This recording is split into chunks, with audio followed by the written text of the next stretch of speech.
them, and they may not have been people they knew, but they might have been the person doing the CPR or the person trying, with the best of their ability to bring the patient back. So often we see those messages acknowledged in readings where people come through and they say, I know you didn't know me in life, but I thank you for trying to save my life.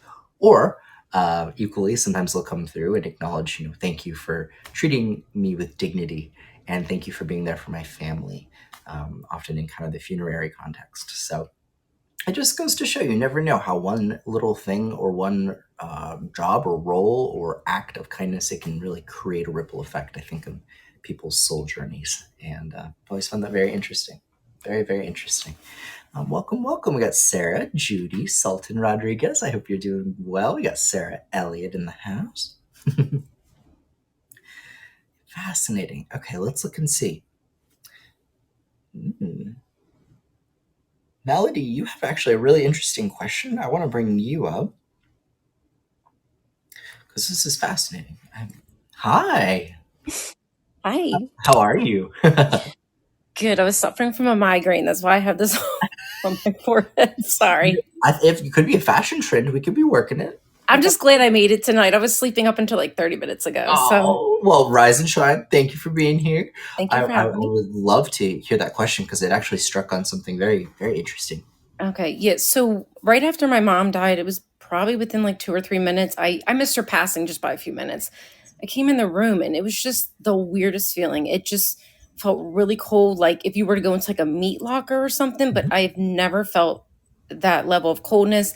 And I thought, is she with us like right now? I just felt like somebody was like there and like maybe she was looking down on us. I just never felt a room to that magnitude of coldness. Yeah, it's fascinating. A lot of people have reported similar things, both within hospice and within people just being there as their loved ones were transitioning.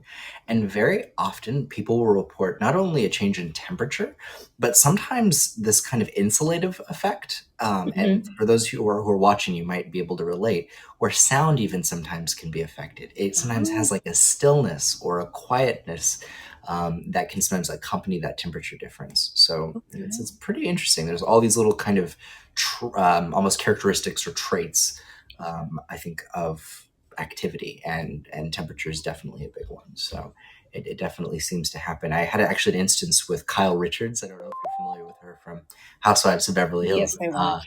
I was connecting with her, and her mom, of course, came through, and she acknowledged that when her mom passed, the faucets in their house turned on, like all I simultaneously. remember that. Yes. Yes. And so that clearly speaks to, like, I think a greater idea that when that happens, it's them showing, I am no longer just in here.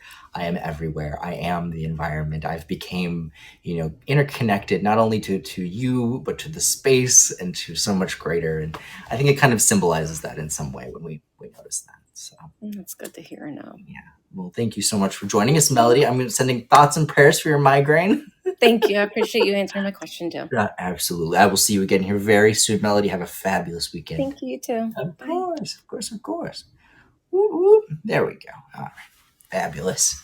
All right. So that was really, really interesting question, because I cannot tell you the amount of times people have experiences as someone's on their deathbed.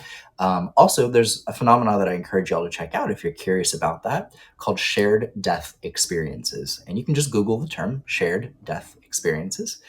They're kind of a derivative of near-death experiences, but slightly different in the sense that they are shared among the living as well. So as people are with people who are making their transition, a whole lot of really interesting things often have been said to happen. I've had clients who have noticed lights in the room when someone passed. People have noticed their loved one looking particularly at peace or smiling.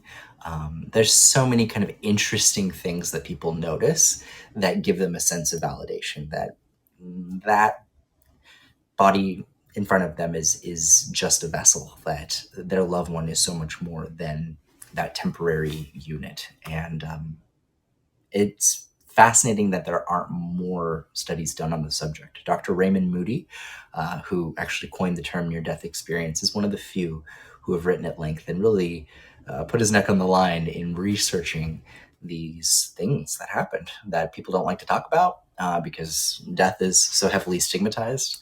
But I think if we could really look at the facts and if you really look at the literature out there, it is extremely comforting the fact that people across cultures often report not feeling alone, having loved ones come through, before they actually make their transition. And we find as we talk about this life review process that very often it starts for people while they are still here.